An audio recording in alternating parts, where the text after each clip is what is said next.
اعوذ باللہ من الشیطان الرجیم بسم اللہ الرحمن الرحیم۔ ناظرین چلتے ہیں کلپ کی جانب، ذرا یہ سماعت فرمائیں، انشاءاللہ اس پہ گفتگو کرتے ہیں۔ غدیر سے پہلے کوئی مر گیا ہوتا تو لا الہ الا اللہ محمد رسول اللہ پہ جنت مل جاتی،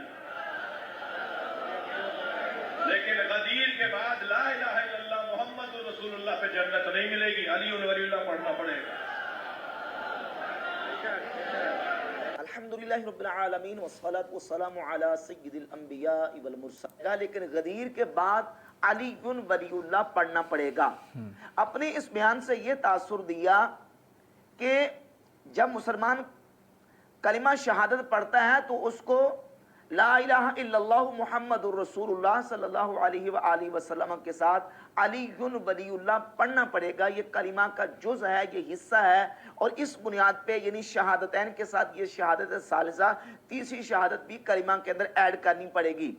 جبکہ شیعہ خطیب کا یہ دعویٰ سرے سے بالکل بے بنیاد ہے۔ قرآن و سنت سے کوئی ایک بھی صحیح ریفرنس اور حوالہ یہ شہادت ثالثہ کے حوالے سے شیعہ خطیب شہنشاہ حسین نقوی پیش نہیں کر سکتا۔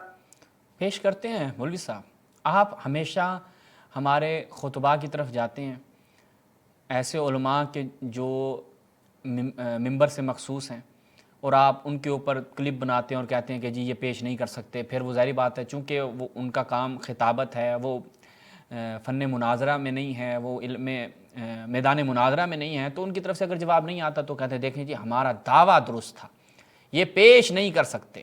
مولوی صاحب کبھی ہمیں خطاب کریں نا، ایک دفعہ کیا تھا نا، اس کے بعد آپ کو لگ پتا گیا کہ بھائی یہ تو میں غلط جگہ ہاتھ ڈال بیٹھا ہوں، یہ تو لینے کے دینے پڑ گئے ہیں، تو آپ کو لگ پتا گیا، پھر آپ یہ کیا کرتے ہیں اپنے سنیوں کو خوش کرنے کے لیے کہ دیکھو جی ہم نے شیعوں کی کیا خاطر تواضع کی، ہم نے ایسے دلائل پیش کیے ہیں کہ لاجواب ہو جاتے ہیں شیعہ، کبھی ان کی طرف سے جواب نہیں آتا۔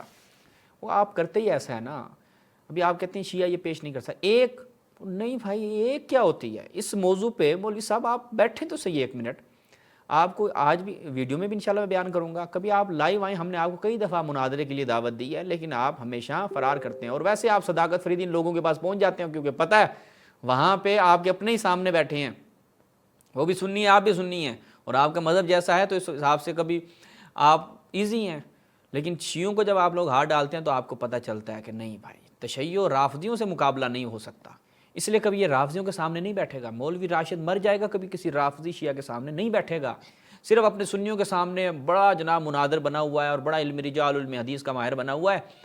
ہم آپ کو بھی دعوت دیتے ہیں، ہم جیسے دیگر آپ کے علماء کو دعوت دیا، آپ کبھی آئیں۔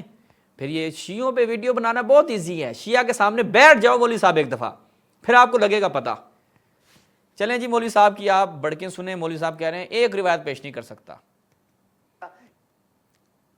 کہ جس میں یہ موجود ہو کہ جب مسلمان شہادتین یعنی دو گواہیاں اللہ رب العزت کی توحید کی اور نبی پاک صلی اللہ علیہ وآلہ وسلم کی رسالت کی دیتا ہے، تو وہاں کلمہ کے اندر علی ولی اللہ بھی بطور گواہی اس کو کہنا پڑے گا۔ بالکل اس کا کوئی ثبوت قرآن و سنت سے یہ پیش نہیں کر سکتے، نہ قرآن سے اس کا ثبوت پیش کر سکتے ہیں، نہ احادیث طیبہ سے اس کا ثبوت پیش کر سکتے ہیں، اور نہ ائمہ اہل بیت کے اقوال صحیحہ سے اس کا ثبوت پیش کر سکتے ہیں۔ جی ائمہ اہل بیت کے اقوال سے بھی آپ اس کا ثبوت پیش نہیں کر سکتے کہ امام علی علیہ السلام کی، آئیں جی ہم آپ کو ثبوت پیش کرتے ہیں، آپ کو مسئلہ کس چیز کا ہے؟ آپ ایک کی بات کر رہے ہیں، ہم آپ کو 12 کی پیش کرتے ہیں، اور پھر آپ کو بتائیں گے کہ یہ جو بات شہنشاہ نقوی صاحب کر رہے ہیں یہ کس تناظر میں ہے۔ یہ ملاحظہ فرمائیں الکافی، یہاں پہ جب جاتے ہیں کہ باب کس چیز کا، باب ما جاء فی الاثنی عشر والنص علیہم، روایت ہے عن ابی جعفر الثانی قال اقبل امیر المؤمنین ومعہ الحسن بن علی، امیر المؤمنین اور امام حسن علیہ السلام ہوتے ہیں۔ اچھا اب ایک شخص آتا ہے اور وہ کیا ہے جی حسن الحیاء واللباس، آتا ہے سلام کرتا ہے اور کہتا ہے میں آپ سے کچھ سوالات پوچھنا چاہتا ہوں، اگر آپ یہ مجھے سوالات دے دیں۔ اب وہ سوالات جب پوچھنا شروع کرتا ہے تو امیر المؤمنین امام حسن علیہ السلام کی طرف متوجہ ہوتے ہیں اور کہتے ہیں کہ حسن تم ان کے سوالوں کا جواب دو۔ یہ میں روایات امام زمان کی ولادت کے اس بات میں پڑھ چکا ہوں۔ اب فاجابہ الحسن، جب امام حسن علیہ السلام جواب دیتے ہیں فقال الرجل اشہد اللہ الہ الا اللہ ولم